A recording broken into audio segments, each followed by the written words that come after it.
कि अमेरिका में जब से राष्ट्रपति ट्रंप बने हैं तब से ऑयल कंपनीज की जो फंडिंग है वो सीधा सीधा अब ट्रंप के इरादों में दिखाई देती है। आप समझिए कि जब इलेक्शन कैंपेन था तो बिगेस्ट फंडर्स में वहां के ऑयल कंपनीज के स्टेक थे। उन्होंने ट्रंप के इलेक्शन को बहुत ज्यादा प्रमोट किया। अब जब ट्रंप राष्ट्रपति बनकर आए तो उन कंपनीज को लाभ कैसे पहुंचाया जाए? सबसे पहले वेनेजुएला लाकर दिया गया कि मादुरो को हटा दिया है, वेनेजुएला में ऑयल कंपनीज जाएं और जाकर के वहां का तेल एक्सट्रैक्शन का प्रयास करें, तेल निकालें वहां से और उस तेल को दुनिया में बेचें। अब दुनिया में बेचकर लाभ कैसे कमाया जाए?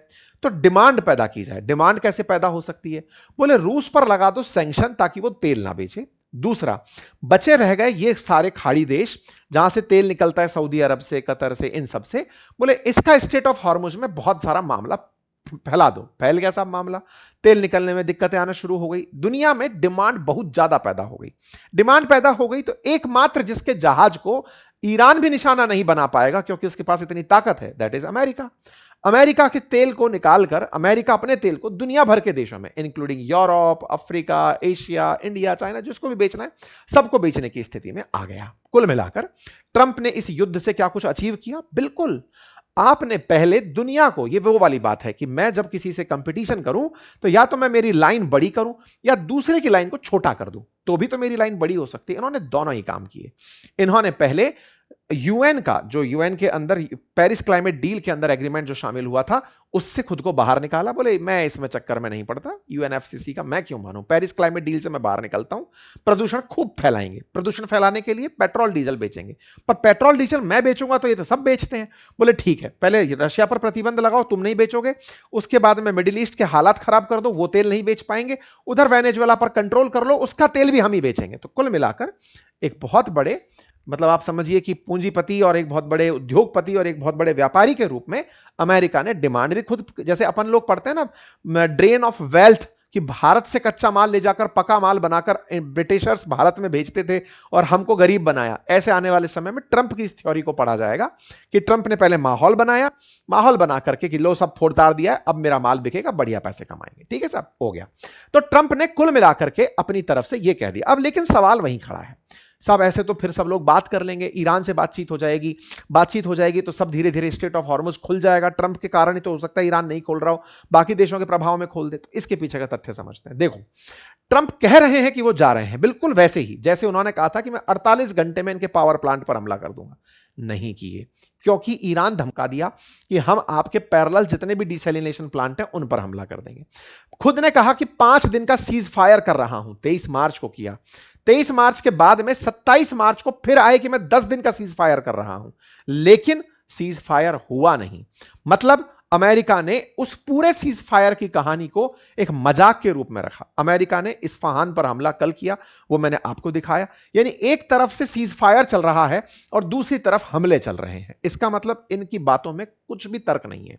युद्ध के अंदर अगर ये शांति की बात कर रहे हैं तो शांति के बाद भी युद्ध होता रहेगा, इसके बारे में आप ट्रंप को ले सकते हैं। तो फिर बोले ये तो पागलपन है। तो भाई मैंने इसीलिए तो आपको 2 दिन पहले एक सेशन किया था जिसमें लिखा था कि पगला गए हैं ट्रंप, और हमने एक मैडमैन थ्योरी बताई थी कि ट्रंप ये दोहरी चाल चलते हैं सामने वाले को कंफ्यूज करने के लिए। भाई वो युद्ध रोक भी रहा है कि मार भी रहा है, समझ ही नहीं आ रहा है क्या चल रहा है इस बात को। लेकिन अगर करेक्ट तरीके से समझना है तो मार्को रूबियो के बयान को देखकर समझ सकते हैं। मार्को रूबियो से भी सेम सवाल किए गए, जो कि इनके विदेश मंत्री, रक्षा मंत्री जो भी बने घूमते हैं।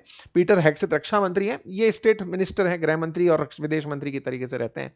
इनसे पूछा गया कि साहब ऑब्जेक्टिव पूरा हुआ? बोले हाँ हाँ, हम जिस काम के लिए गए थे हमने एयरफोर्स खत्म कर दी, नेवी खत्म कर दी, मिसाइल फैक्ट्री खत्म कर दी। बोले रेजिम चेंज? बोले वो उद्देश्य नहीं था, पलट गए। ये वो वाली बात है कि यूपीएससी का एग्जाम देना है आईएएस बनने के लिए। बोले नहीं नहीं, मेरे को तो टीचर बनना था, मैं तो पढ़ी इसलिए रहा था, मेरा सिलेक्शन नहीं होगा, पढ़ लिख कर मैं एक दिन बढ़िया शिक्षक बनूंगा। तो साहब एग्जाम क्वालिफाई नहीं हुआ तो इन्होंने अपने आप को जिस भूमिका में है उसी को सही से मान लिया।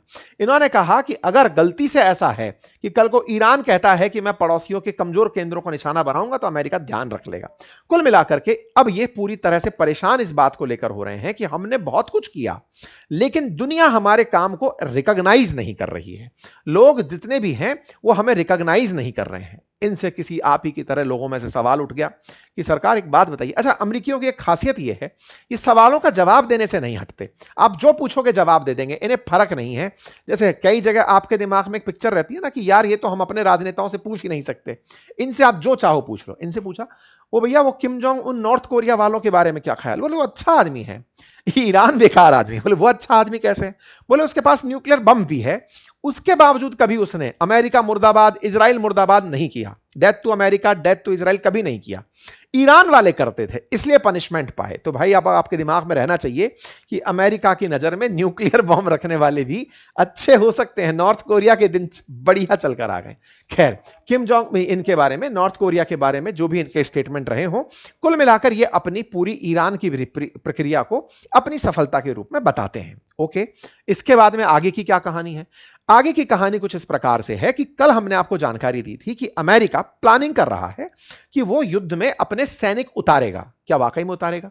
देखो क्या है ना जी, आज रात को मतलब टाइम दिया है कैरोलिना लेविट ने कि 9 बजे ट्रंप देश को संबोधित करेंगे। अब क्या संबोधित करेंगे अमेरिका को, यह सुनना होगा। अमेरिका के समय के हिसाब से सुबह 6 बजे होगा कल के दिन, तो आपको वो जानकारी मिल जाएगी। उस पर हम अभी चर्चा करेंगे कि क्या क्या घोषणाएं कर सकते हैं वो। लेकिन इतना तय है कि अमेरिका अगर गलती से जमीन पर उतरने की तैयारी करता है कि मैं जाऊंगा और वहां से मतलब यूरेनियम चुरा कर ले आऊंगा, जमीनी वॉर छेड़ दूंगा बिल्कुल अफगानिस्तान की तरह, तो उस पर इनकी प्रतिक्रिया ईरान वालों की आना शुरू हो गई है। ईरान वालों ने साफ कह दिया है कि सर अगर आपके दिमाग में ऐसा ख्याल है कि आप आएंगे, हम पर हमला करेंगे और हमारे संसाधनों को लेकर चले जाएंगे, तो तय रहिएगा कि आपके पश्चिम एशिया में जितने भी कंपनीज के ठिकाने हैं, एचपी का, गूगल का, लेनोवो का, जितने भी हैं, हम उन सबको निशाना बनाएंगे। फिलहाल के लिए इतना ही।